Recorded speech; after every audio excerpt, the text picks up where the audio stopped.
In 942 AD, an extraterrestrial spacecraft crashed in the North Pole, carrying hibernating monsters known as the White Spikes. 1,000 years later, the White Spikes awakened and destroyed all the world's military in the span of 2 years.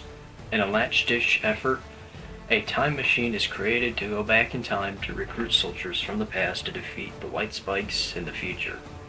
However, this turned out to be in vain, as the dreaded invaders would terminate all remaining humans in 2050.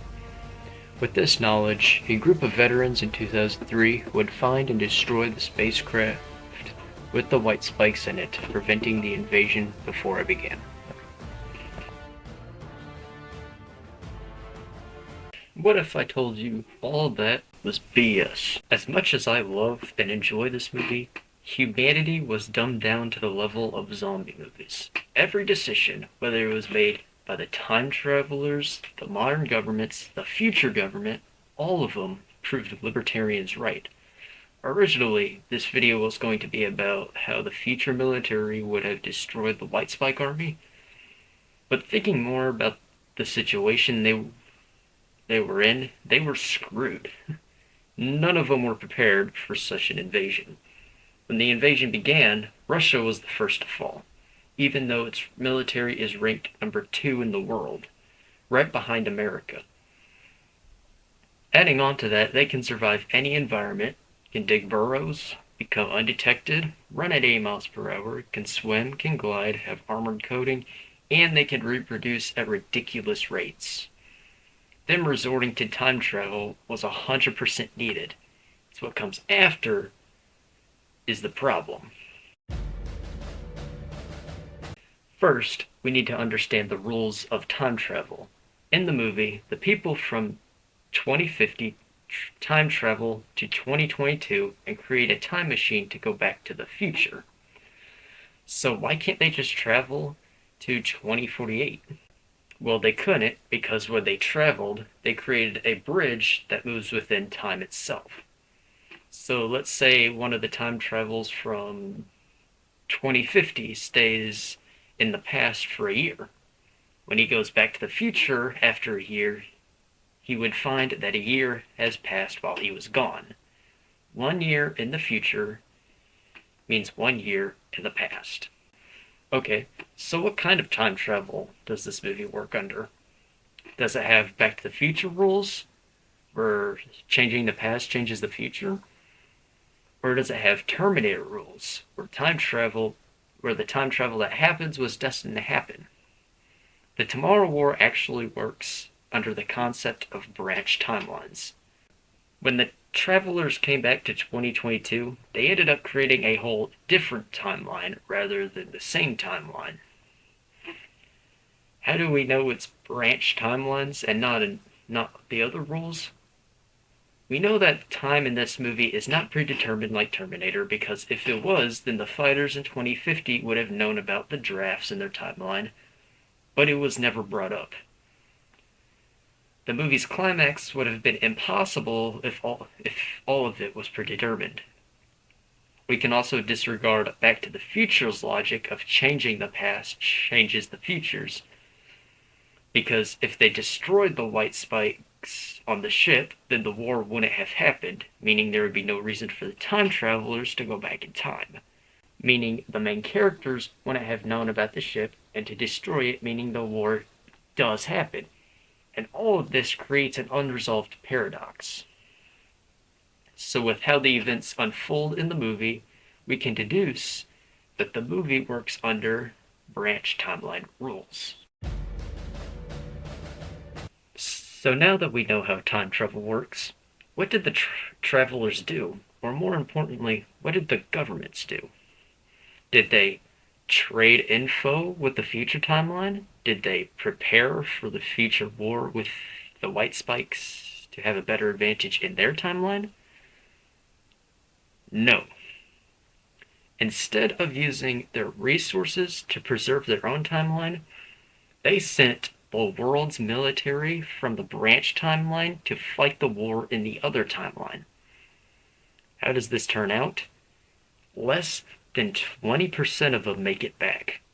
To put that in perspective, If we look at the Trading Economics website and statistics, it reports that armed force armed forces personnel total in the world was reported to be at 27 million in 2020.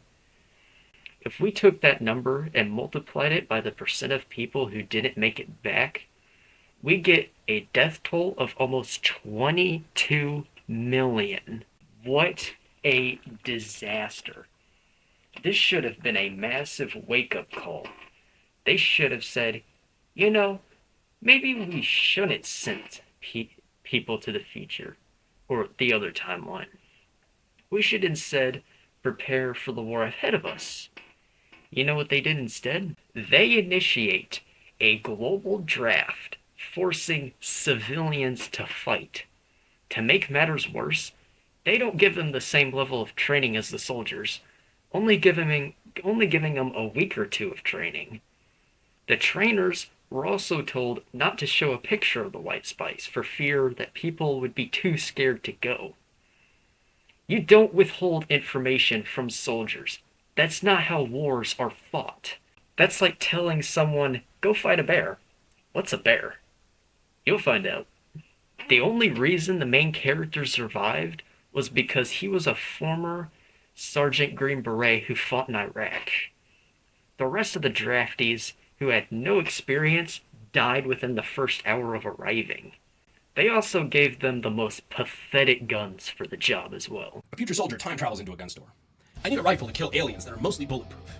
Okay, so you're probably going to want a larger caliber, maybe 308. For armor, the added velocity, 6.5 Creedmoor might. No, we only have 5.56. Okay, no problem. You're going to at least want a longer barrel to keep as much velocity as you can. I was thinking like 7 inches. No, okay, well, if portability is a big concern, you're probably going to want a super compact PDW style stock. I need the longest, heaviest stock you can find. Okay, let's talk optics then. 7-inch 5.56 can be pretty limited on range, so a simple red dot, I need magnification. Oh, are these aliens hard to identify? They're gigantic. Oh. This goes on for 7 months until the time machine in the future is destroyed.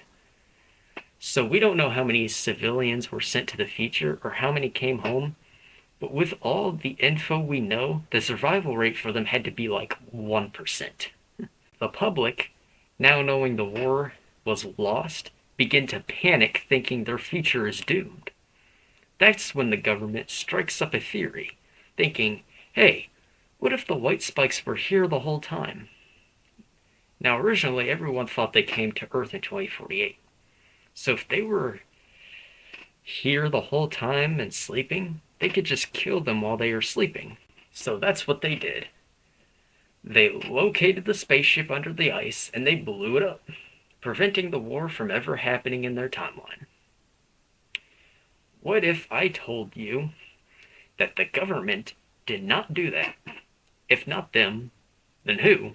A former Green Beret, his veteran father, veterans from the Tomorrow War, 2 soldiers from the future, a scientist, a suburban mother, and a kid who likes volcanoes. The idea that they were already there wasn't made by the higher-ups. It was made by the main character's wife, who was a therapist. This idea did not cross anyone's mind in the 7 months of war. Why didn't the governments ask the travelers, how did they come here? Oh, I don't know. You didn't see the spaceship come in? Nope. Maybe they were already here. So now that the events of the movie are over, what now? So I would imagine the public's reaction is not being too civil. Wait, you mean you could have killed the white spikes in the past instead of sending my dad to die in a pointless war? Hey, they could just not tell the public about it. Sure. As soon as I heard that the white spikes might already be here, my actions were swift and decisive. A coalition of elite soldiers under my sole command eliminated the future alien threat. And you know what? I'd do it again. Even if they didn't announce it, they would realize it in 2048 when the white spikes don't come. You can't fix this problem with time travel because you would just create a branch timeline. There is no fixing this issue. The public would try to overthrow their incompetent leaders, and what are the leaders going to do? They sent the majority of their military to the future, in which most died. It would be complete chaos, and all they had to do was not send people to the future. In conclusion, I really enjoyed this film. It had a scary monster, a cool concept, great acting with great actors, action packed, and I really like a man versus thing story. Even with its logical flaws, this was an awesome summer blockbuster. Anyways, that's all I got. I'll see you later.